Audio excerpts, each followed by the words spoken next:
Kira-kira 100 tahun yang lalu, uang atau money itu belum dipuja seperti saat ini. Uang belum didewakan seperti sekarang. Atau dengan kalimat lain, uang itu baru 100 tahun dipuja bagaikan dewa. Kalau emas, ya memang iya dari dulu memang dipuja sebagai simbol kemakmuran dan alat tukar terpercaya. Kembali ke uang. Uang itu hanya greasing the transaction, atau uang itu hanya pelumas transaksi. Uang itu hanya pelancar pertukaran. Itu adalah istilah 100 tahun yang lalu, yaitu sebelum Great Depression tahun 1931. Setelah Great Depression tahun 1931, muncullah teori ekonomi baru. Teori ekonomi dari Milton Friedman, Friedrich Hayek, Ludwig von Mises. Kemudian dikatakan bahwa sejak tahun 1931 ke sana ke belakang adalah teori Adam Smith sudah mati. Jadi teori Adam Smith mati. Kemudian sejak Perang Dunia Kedua usai, zaman ekonom penggagas Bretton Woods Conference John Maynard Keynes berkuasa. Ini adalah zaman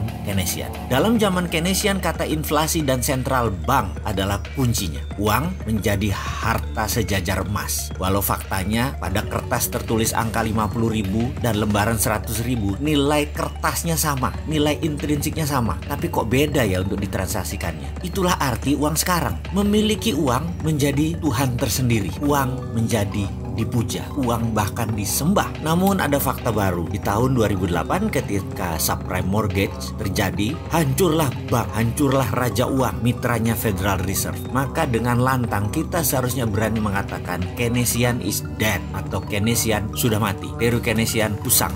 Teori neolips sudah nggak bisa jalan lagi di era digital ekonomi saat ini. Maka sejak tahun 2009, dunia mulai berontak. Banyak anak muda yang tidak percaya IMF, tidak percaya World Bank, terutama anak muda dan non-pemerintahan ya. Mereka mulai rebel. Kelompok ini dikenal dengan filosofi ekonomi baru, yaitu mereka memiliki nama dengan julukan baru, Modern Economy Theory. Pencetusnya adalah Warren Mosler, Bill Mitchell, Stephanie Kelton, Randall Wray, dan bapak dari itu semua adalah Michael Hudson. Bahkan ada yang menyebutkan teori sekarang ini setelah Keynesian mati adalah zamannya Hudsonian. Namun kita tahu virus ilmu lama Keynesian neolips membekas dalam kepala generasi di atas kita, bahkan di sebagian generasi kita, dan agak sedikit mencemarkan ke generasi baru. Namun ada generasi yang steril, yaitu generasi milenial. Generasi milenial sudah tidak percaya Keynesian. Dia mulai mengadopsi teori dari Hudsonian, yaitu Modern Economy Theory. Tapi sayang, pejabat negara masih Keynesian semua, jadi belum bisa diterapkan Modern Economy Theory tersebut yang berbasis project. Pejabat dengan Keynesian cirinya gampang. Kalau nggak ada uang, mereka cari utangan. Dan dalam Modern Economy Theory, kata hutang itu hilang dalam kamus mereka. Kata hutang itu hilang dalam kamus anak-anak milenial. Yang ada hanya sovereign wealth fund,